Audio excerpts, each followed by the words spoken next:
NASCAR. Some people write the whole entire sport off just thinking it's dumb. You may have announcers saying stuff that's completely out of pocket. Aggressive goes around!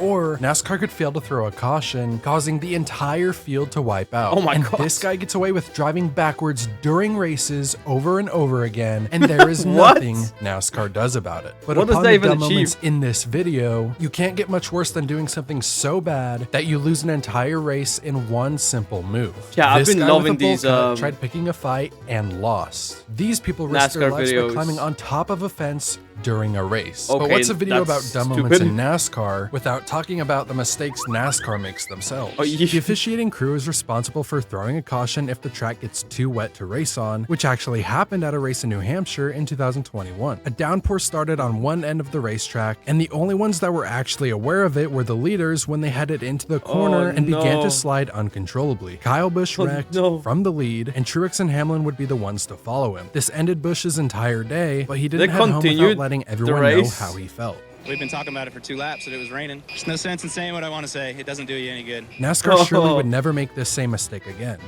Wrong. Surely. The very next year, they again failed to recognize that one side of the track got wet, but this time the consequences were much bigger. Daytona is a track that's notorious for huge pileups, so I bet you can guess what happened when the leaders started to randomly slide in the rain. This caused thousands, if not millions of dollars in damages, which all could have been avoided if the NASCAR officiating crew reacted a little sooner. And NASCAR actually made this same mistake back in 2001. At Charlotte Motor Speedway, the race started on a wet track, and the drivers couldn't even make it to turn 1 of the first lap without water messing with the traction so much, a number of cars lost control and their cars became completely undrivable. The only thing NASCAR could think to do was to allow the affected drivers to pull out their secondary cars and give them one more chance. Why the not? one who started dead last was Jeff Gordon and ultimately won the race. The good news? NASCAR has this thing called a rain tire. While the main ones are slicks, the rain tires look similar to what you'd find on a road in real life. And surely using these would fix all of our problems. NASCAR tried using these in an actual race, but it turns out racing in the rain is pretty impossible no matter what. But if you want a good laugh, catch one of these races live and you'll feel like you're watching a ton of rookies aimlessly driving through a course. Some drivers will do the craziest things to get an advantage, including doing their best Dale Earnhardt impressions. But maybe Carl Edwards was onto something. Because if you have no visibility because there's too much water, don't race something in like the this rain. could easily happen to you. It seems like NASCAR still likes racing in the rain. Some of it was coming down at the Charlotte Xfinity race this year, and NASCAR insisted on just racing. I feel like, you know what? Nobody wrecked in this clip, but Dale Jr. just... They're probably like, you know what, this looks fun, and it's fun, so let's just continue doing it. Quote tweeted it with a facepalm emoji. NASCAR is a place where you can find some of the goofiest fights ever fought. Have you ever wanted to see a fight between Rowley Jefferson and a watermelon farmer from Florida? Well, it turns out you can do just that. But seriously, how are you going to confront someone when you have a bowl cut? Another dumb NASCAR fight happened in this exhibition race where Clint Boyer ran up to Ryan Newman, who was still sitting inside of his car, and started throwing haymakers like he was on the verge of he just lighted him up.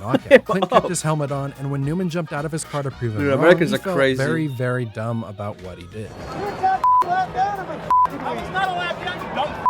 Another unbelievably silly NASCAR fight happened at Las Vegas in 2022. Kyle Busch accidentally ran Bubba Wallace into the wall, and without any hesitation at all, Bubba came back to wreck him immediately. And it created an unfortunate time for Christopher Bell because he was innocently collected in all of this while trying to win the championship. And what puts this above all else is the way Bubba jumped out of his car and wanted to fight Larson after ending both of their races. Even Christopher Bell had more of a reason to be mad at this point, and Bubba received a 1-race suspension for the whole sequence of events. And of course, we can't forget to mention the beef between Denny Hamlin and Chase Elliott. In this year's Coke 600, Chase Elliott got angry with Hamlin after repeated contact and took matters into his own hands, spinning Hamlin in the right rear, which made him hit the wall head on. Landon Castle once said that the #1 rule of stock car racing is to learn how to wreck somebody without wrecking yourself. And Chase Elliott didn't listen. Not only did he wreck Denny Hamlin on purpose, but Hamlin then called it a tantrum in his interview, exposed him on Twitter, and he proceeded to get banned from the next NASCAR race, all within a 24-hour stretch. Yeah, it's a tantrum, and he shouldn't be racing next week. Right rear hooks are absolutely unacceptable. It was surprising to see this out of Chase Elliott since Bubba Wallace was suspended for an identical crash that we just went over, and for a guy who already missed a few races this year with a broken leg, you would think he'd prioritize health and safety. NASCAR fans love to pay those premium stadium prices for certain beverages when attending a racetrack, and this could be the very reason why fans have made the decision to randomly climb up the catch fences during races. The most iconic case of fans climbing the fence was in 2014 2014 during Richmond Raceway's chase race. And this is what Alan Bestwick had to say about it. Let's just say it's somebody doing something stupid that's brought out Slightly a caution in the stupid. race. A caution had to be called for the safety of the fan, and fun fact, the reason for the caution is forever listed as security in the racing reference database. Although it might not be very hard he to banned figure from out, other ones? years later in an interview, he admitted to drinking before climbing this very fence. Would this fan Nah, be really? the very last to do so? Of course not. This fan was seen climbing it at Charlotte Motor Speedway for the Coca-Cola 600. I get it. With it being the longest race of the year, he They should probably just was put just trying to spikes get a on the better top. view. But he also appears to be Don't climb. taking a video of his point of view from his phone. So someone please go hunting and find out if this footage exists. And based on the way the cars still appear to be racing, it doesn't seem like a caution ever came out for this. A fan also decided to climb the fence during the 2020 Bristol All-Star race. Or I guess it counts as after the race, because when Chase Elliott won, this fan got a little too excited. My favorite part At least is it when was a content after the creator race. that goes by the name Moonhead was in attendance and decided to capture this viral interview with said fan. So what inspired you to climb the fence? Chase Elliott won. You're just that overcome with Yes. emotion you had to climb something? Yes, I love Chase Elliott. Oh. Did you know it's been 6 years since Jimmy Johnson last won in NASCAR? It also happens to be the very same day that this race fan climbed the Dover catch fence in turn 4. This is by far the craziest one because the race was still under green and one of his legs was dangling over the edge. No caution was called, and I feel like I have to Rip say leg. this, so don't worry YouTube, he made it down safely and here is the proof. Kyle Busch has already won so many NASCAR races and his share of championships that I think at this point he can take certain moments not 100% seriously while also being a good driver. How did you drive that after hitting the grass like that and bending that splitter? KFB. Think about the time where he ran over these What's cones, KFB? was told not to do that, and the next time just decided to leave his car rogue on pit lane. Nothing is too serious for KFB, and he Main shows it in the character. funniest ways possible. In this year's Coke 600, Main he self-spun on the character. back straightaway, was facing the wrong direction at the end of his spin, and proceeded to drive in reverse for a quarter of a lap. And the very next day, he jumped on Twitter and made a post about it, which would receive thousands and thousands of likes. This is nothing new for Kyle Busch though. It's really been something he's always done. It happened at Road America in 2021, at Kansas in 2013, and on the final lap of the I mean, hey, 2014 Daytona you got spin out, 500. you're I kinda probably not wonder gonna if it's a catch nod up, to his right? M&M's commercial from way back in the day, where the M&M's are shown doing the exact same thing. And if Kyle Busch was a character in Cars, he would probably be Mater. There was one Mater. really dumb instance in NASCAR where a real-life driver lost The god one of of his driving real-life backwards. sponsors because he rage quit out of a video game. This happened in the NASCAR Invitational Series, which was an What? iRacing league with real-life drivers that replaced NASCAR during 2020 when the thing happened. Active Cup drivers and even retired ones got to race in it, and during their race at Bristol, Bubba Wallace had a run-in with Clint Boyer. Bubba Why was is live streaming Bubba his such point a of view, freaking- probably to Twitch, where he got upset at Clint Boyer for wrecking him and not taking the race seriously. Once Bubba got crashed, he stopped in the racing groove, left the race, It's and always ended Bubba. his stream. Well, apparently his sponsor Blue Emu paid to be on his video game race car, and that Oh meant that my they wouldn't get God, their money's dude. worth in terms of exposure. Bubba Just Wallace left. posted about the incident on Twitter not long after, but Blue Emu saw it as anything but a joke. They made the decision to stop sponsoring Wallace because he's a quitter. Blue Emu made sure to take their stance on the incident and even responded with this gif. And yes, these tweets are real. Sometimes NASCAR announcers will make calls in huge moments that could send chills through your body. Make room, Richard Petty and Dale Earnhardt. There's another 7 Dude, imagine losing money because you Other rage times, quit in they'll a put you game. right to sleep. Larson tried to go to the middle. Oh, he got turned. One time, a commentator named Rick Allen got so excited near the end of a race at Watkins Glen that he called a driver the word aggressive, and when that driver spun, he said this.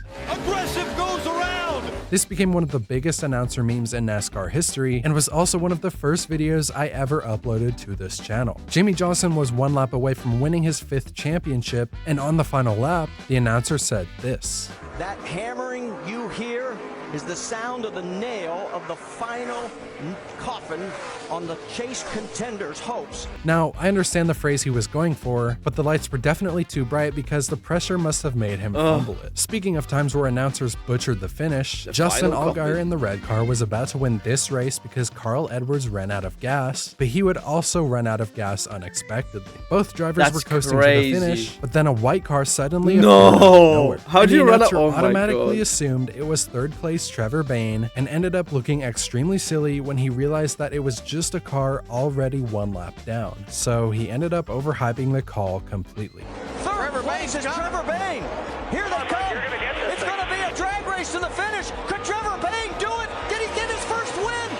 And in this last moment, an announcer said something that was quite out of pocket. Ambrose was leading this race at Sonoma, California, but he still had to save some fuel. So under caution, he shut off his car while going up a hill, but he couldn't get it refired right away. This would mean that he surrendered the lead to Jimmy Johnson with only 7 laps to go, and he basically gave the win away. Remember, we're in California, so this announcer saw it as the perfect time to make this joke. If you want to find Marcos Ambrose, go to the Golden Gate Bridge, because that's where he's standing right now.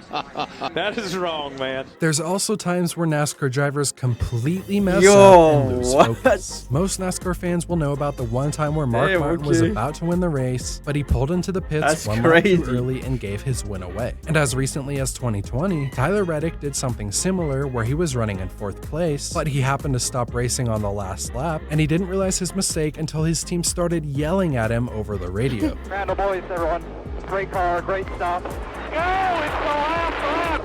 Luckily for him, he didn't lose a single spot, but it's so rare for this to happen that I just had to mention it here. What is a NASCAR video without mentioning Darrell Waltrip's famous phrase, "Buggity, buggity, buggity"? He'd say it right before the initial start to every race, which overall made it very iconic and recognizable. But especially towards the end of his announcing career, he'd start to lose his marbles and add random phrases to his already random phrase. One time he asked the other announcers in the booth to do it along with him, which was never done before, and since it wasn't rehearsed, it turned out a little awkward.